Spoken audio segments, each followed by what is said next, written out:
김소봉 셰프 레시피로 만든 바삭한 치킨이 9,900원. 쌀가루 튀김옷으로 바삭바삭.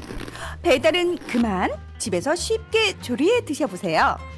밀키트는 송작가 TV몰에서 구입하실 수 있습니다. 자, 일본 관련된 얘기를 두 가지만 간단하게 제가 전해드리겠습니다. 일단 일본의 전직 관료가 이제 한국하고 경쟁조차 불가능하다라는 부분을 인정하고 있어요.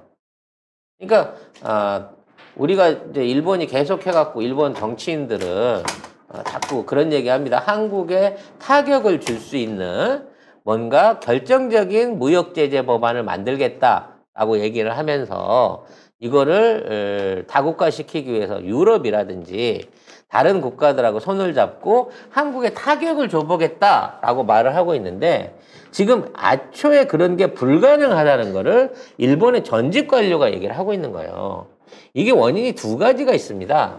일단 첫째, 주요 공급망을 비롯해가지고 한국하고 있는 거래 업체들이 야, 한국이랑 거래하지 마, 일본이랑만 거래해, 또는 한국 거를 빼고 거래해 라고 말했을 때 그러한 제안을 받아들이지 못한다는 겁니다.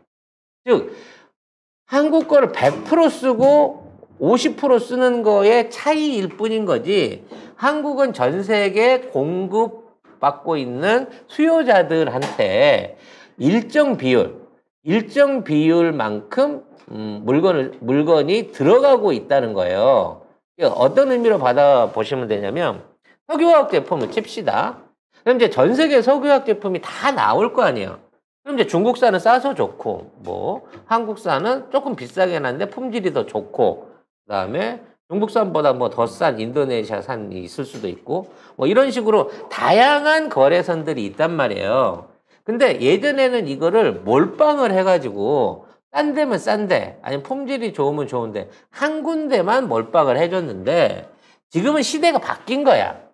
그래서 안정적인 공급망을 유지하기 위해서 이쪽 저쪽 국가에다가 전부 다 말하자면 어느 정도의 퍼센테이지 비율을 나눠줍니다.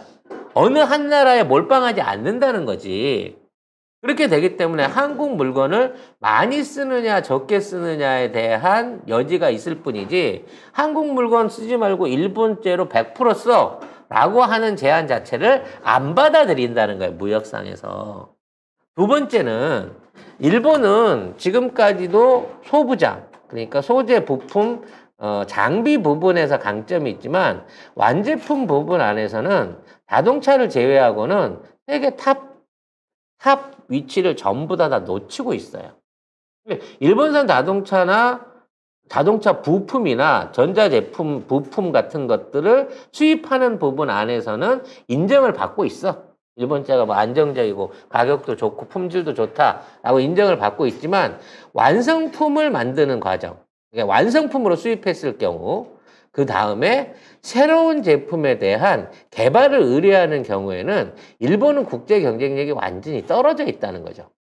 이거는 단순하게 기초과학만 너무, 또 기초과학과 소재 산업만으로 유지되었던 일본이 계속 변화 있는 혁신이라든지 새로운 디자인이라든지 또는 새로운 기능의 복합 같은 부분 안에서 역할을 못 해온 거예요.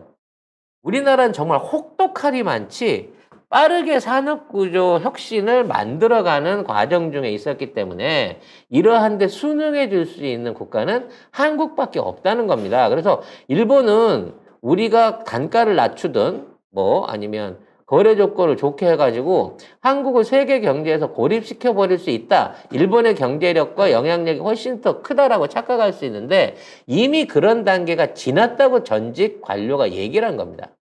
일본 정치인들은 아직도 아베나 스가 같은 애들 또는 기시다 같은 애들은 모여가지고 야, 지난번에는 반도체로 실패했는데 다른 쪽으로 해볼까? 라는 방식으로 뭔가 꼼수를 꾸며볼 수는 있지만 절대 그 꼼수가 통하지 않는다는 거야. 외교적으로도 그렇고 기술적으로도 그렇고 공급망 자체가 이렇게 변해 있다는 거죠.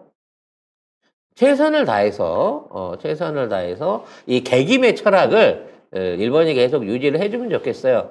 이렇게 되면 어떤 변화가 생기느냐. 자, 일본은 정책적으로 한국을 배제하라는 요구를 해올 것입니다. 각 기업들이라든지 지자체라든지 이런 쪽에다가. 근데 대려 일본 기업들 같은 경우에는 이러한 정부의 강압에 의해서 한국이랑 거래 끊는 게 너무 위험하다는 선택을 하게 되고 일본의 영향을 받지 않기 위해서 일본을 떠나가지고 한국이나 제3국에다가 생산 공장을 차리게 된다는 겁니다. 마찬가지로 일본한테서 물량 비중을 예를 들어 한국 거 50, 일본 거 50을 유지하고 있던 국가 입장에서 갑자기 100% 일본한테 물량을 주세요. 한국한테 물량을 주지 말아요. 만일에 그렇게 안 해주면 나 당신들이랑 거래 끊을 거야.